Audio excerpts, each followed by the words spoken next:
Welcome back. You know, there's a time in every parent's life when their sweet little baby morphs into a whiny, temper tantrum throwing tyrant. Yep. Well, child development specialist Claire Lerner has spent decades helping families get through it, and she wrote a book about what she's learned in the book, Why Is My Child in Charge?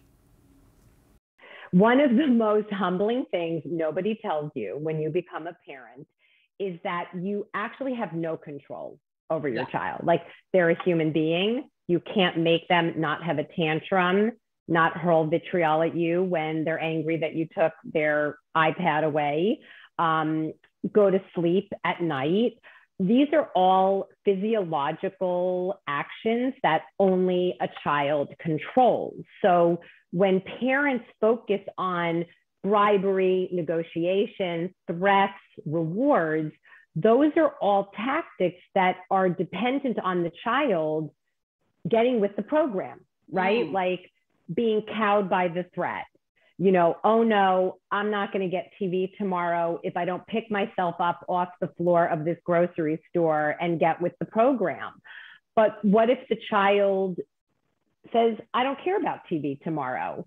Where are you, right? You're very involved in trying to control them. So the mind shift is that it's you that has the control over what you do in that situation. So Amity, even the situation you just described, right, where your daughter falls out in the front of Ace Hardware, instead of threatening, bribing, negotiating, nagging, waiting for her and hoping against hope that she will pull herself together, in this model, it would be, sweetie, I know you're having a hard time right now.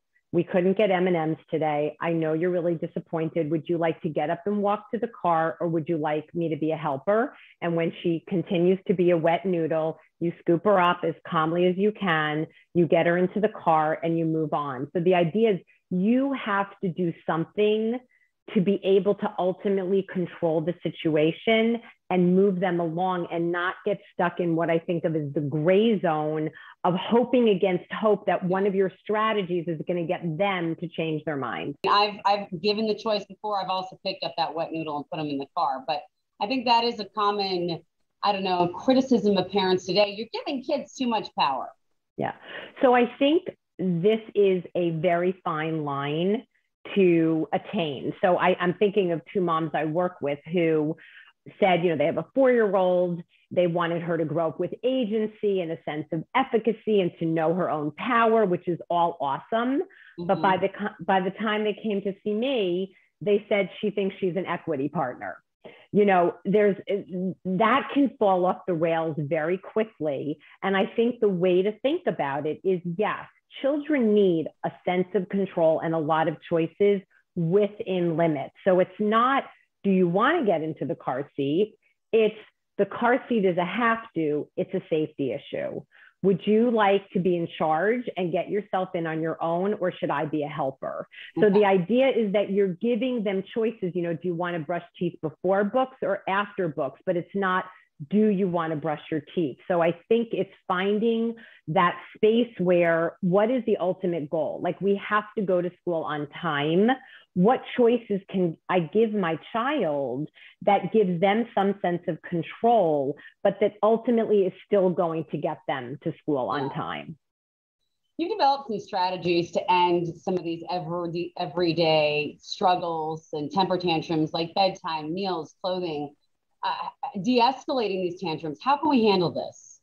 Well, I would think largely about prevention and figure out, what is my goal here?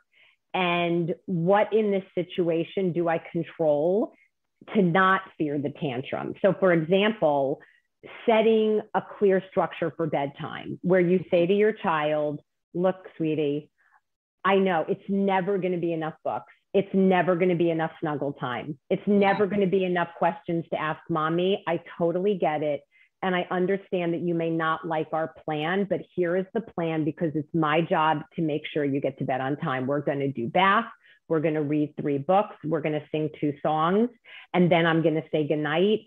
and not fearing the tantrum. Once kids see that you mean what you say in a loving, calm way and don't take the bait and get mad, like, it's never enough.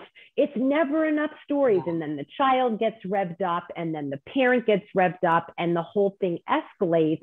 You want to think of yourself as their rock. This is a hard moment for them. You're doing an awesome bedtime. You should feel really confident in that and know that the tantrum that ensues when they don't get exactly what they want is not harmful to them. Good advice. Thanks to her for that.